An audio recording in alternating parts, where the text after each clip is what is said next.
Just because you're not game accurate doesn't mean you can't be beautiful. From Transformers Generations and a 3-pack that I'm pretty sure was called Rage over Cybertron, this is Megatron. Now, this is not the standard release. The standard release uses the usual grays and reds. You can see that this Megatron was entirely just a deco chosen by the toy designers, but I really like it. It really brings Dark Energon to mind, and I think it made the toy way more interesting. As much as I love this mold, as much as I love that original toy, it's a very flat gray with some hits of red. It's kind of boring, like a lot of G1 Megatron decos are. But this looks scary, and a little bit like Galvatron. I don't know if we've ever actually gone into this, but if we were to count down my favorite Megatron designs, it's War for Cybertron in third place, with either Armada or Fall of Cybertron Megatron as my favorite design, kind of depending on the day. I really love these looks for Megatron, and even though I prefer his Fall of Cybertron look, the War for Cybertron appearance is still great, with the asymmetric look, the still very powerful build. This was the first time I thought Megatron really looked like a gladiator. You look at characters like even Cybertron, Energon, Armada, I could buy General, I could buy Monster, I can't buy like this is a Spartan. This guy though, you look at him, yeah, that's someone who has killed people with his bare hands. Also, I'll say it, I think that's the best Megatron head sculpt you've ever seen at the deluxe size. And it might be the best Megatron head sculpt ever done by Hasbro.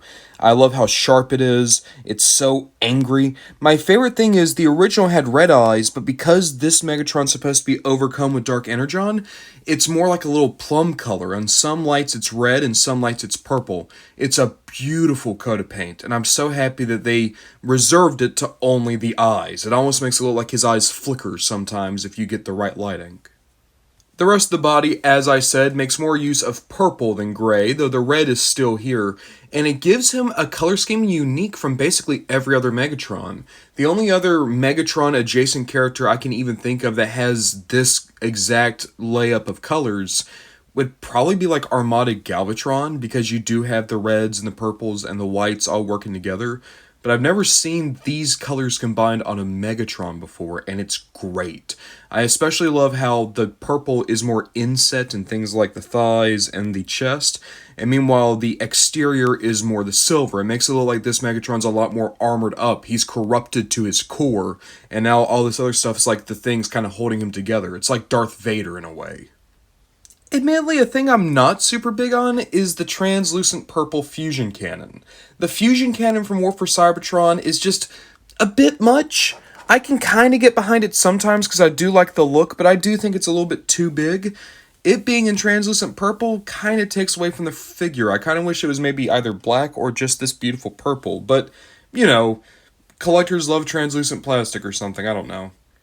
I will also say, as great as this Megatron looks, he does have some interesting posability. You have a ball joint in the head as well as a hinge up and down so he can nod like a champ. You have a universal in the shoulder.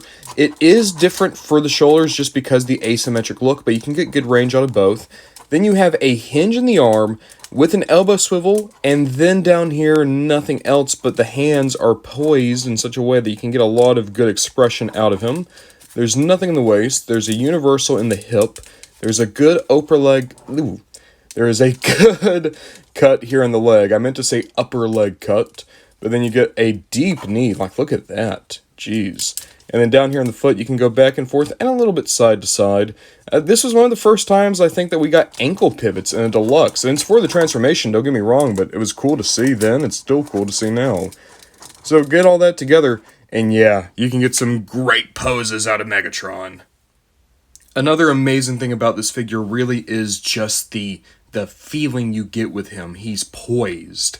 And when I say poised, what I mean is he feels so much larger than he is. He carries a presence. Like, it's a deluxe, but when you're messing with him, you feel like you're playing with a Voyager. He is such a great presence on a shelf. Here's what really surprised me. You put him with some of the Studio Series Gamer Edition guys, he's not that bad out of scale. Like, Starscream's a little bit bigger, but I was imagining Megatron would be dwarfed.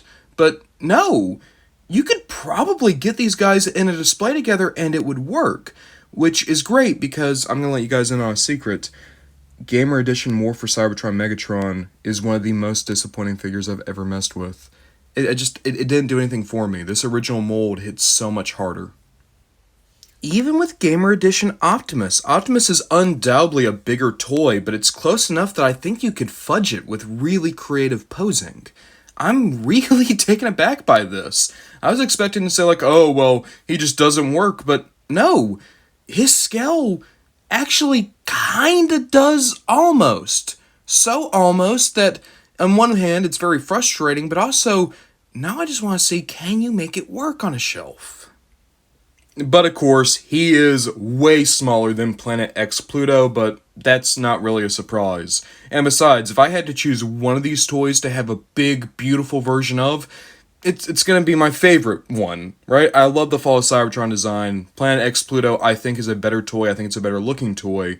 But don't take that away from our boy here. For a deluxe, he's still incredible. This tank is almost so great. I mean, the transformation's really fun. And yeah, you've already seen what the problem is. The transformation's fun. It goes in a direction I would never have expected. I thought that the upper body would become the back. No, it becomes the front. The issue is, once again, the fusion cannon. There's a port here. It goes into that slot or that slot. Neither one of those are taking this. And I did a little bit of research. Apparently that might be an issue just with this version. Maybe the plastic material just doesn't sit right. But because of that, the turret has a hard time staying on. But you can see when you place it gently where it's supposed to go, it's a great looking tank. It's a good looking space tank. I love this. I wish the gun actually stayed on there better, but if you get the original version of this toy, that's apparently not an issue. So, in that way, is it my favorite tank ever? No. Is it my favorite space tank, my favorite transformation? No. But I did find it fun, I did find it surprising, and I do think this was a good Megatron. Man, even when you look at him from the back, it looks like you just entered a boss room. This Megatron may not be to everyone's taste. It's very much not G1. It is unapologetically War for Cybertron. And if you're like me and you love that aesthetic or you love this design for Megatron, it's perfect. I would recommend this repaint that I got. This Rage over Cybertron, I think, makes the toy look even more interesting and even more special. Though there is the more traditional repaint that I think is also very good. I just have a lot of Megatrons that use those colors, you know? But in either case, you're going to be getting an incredibly fun toy that showcases one of the freshest designs that Megatron got in the 2010s, and one that continues to be novel all these years later.